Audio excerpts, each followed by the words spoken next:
you for joining us for the special interview of Robert Pandya. Robert is the External Relations Specialist for Victory Motorcycles. This is a two-part interview, so make sure not to miss the second part of it.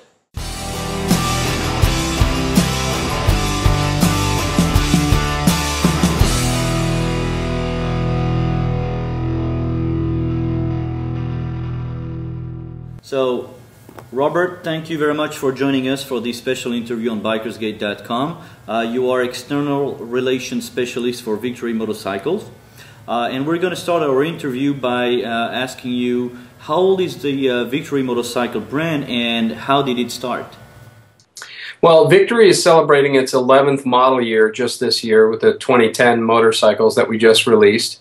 Last year we celebrated our 10-year anniversary, and it was over 50,000 motorcycles out on the road, and that was a big milestone for the company.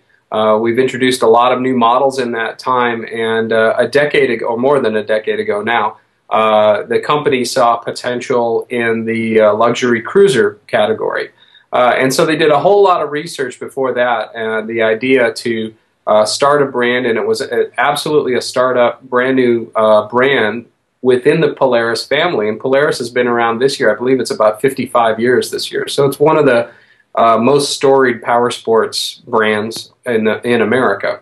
Anyway, they saw potential for luxury motorcycles, and that's basically how the brand was born. So it's always been part of the Polaris family. It never started as something else.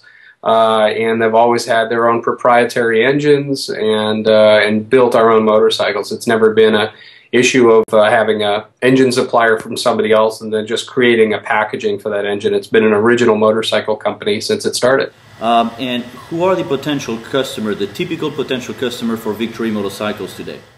Well, we see a broad demographic for all of cruisers, and Victory definitely follows that model. We see buyers on our 8-ball range tend to be a little bit younger, maybe in their early to mid-20s into their 30s at one end of it. And that is mainly because that's the value line. The 8-ball motorcycles have no chrome on them. They're really stripped down, and that really helps keep the pricing a lot lower. And then into our luxury touring range with our Victory Vision tends to skew towards a little bit older customer, somebody who wants a more refined ride with more buttons, more whistles, and that sort of thing. So our demographic is very broad. It tends to be a rider who already has experience on motorcycles, somebody who has thrown their leg over multiple types of bikes, and they begin to understand the nuances and the differences in our motorcycles. So our customers tend to appreciate technology, a smooth riding motorcycle. Our bikes have a lot of power as well, more power than the most popular mark on the line or in the U.S.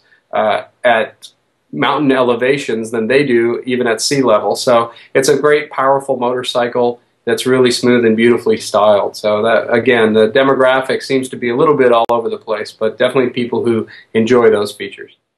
Okay, when you talk about the smoothness of it, I assume what comes to mind is mainly the Victory Vision, which I was lucky enough to try it last weekend at one of your dealers here in South Florida, and it's really a tremendous motorcycle. It's really amazing.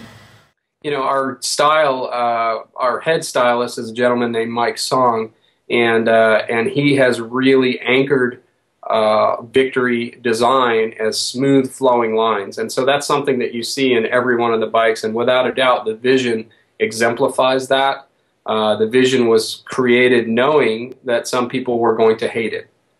Some people like motorcycles where they can absorb the individual pieces, the gas tank or the saddlebag or the fender, and that those individual pieces together make a complete motorcycle. But when somebody of that mindset looks at a Vision and it all flows together into one big thing, sometimes they love it and sometimes they just absolutely hate it. But we didn't want to make a motorcycle that was sort of in the gray zone and didn't have a personality. Now, when Victory chooses their dealers, do you follow strict guidelines? Like, as a potential customer, what can I expect by visiting a Victory dealer for the first time?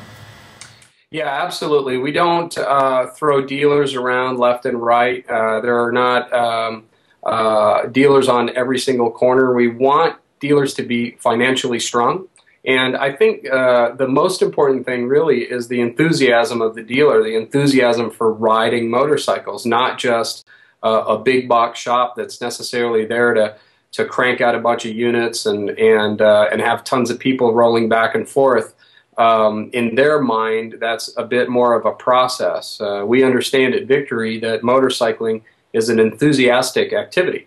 And it's one that requires a dealer that has a passion for riding, that really understands what makes a great motorcycle and has a lot of experience as well, and is really there to help the customer get the right motorcycle, not just sell them, you know, anything and get them out the door. So that's a very vague way of saying that we really do drill down into the dealer's finances. We want to make sure that they're stable. We want to make sure that they're in a neighborhood where there can be enough sales to sustain that dealership. And again, we're always looking for enthusiasm in not only the dealer principals, but those who staff the shop as well. That's very important.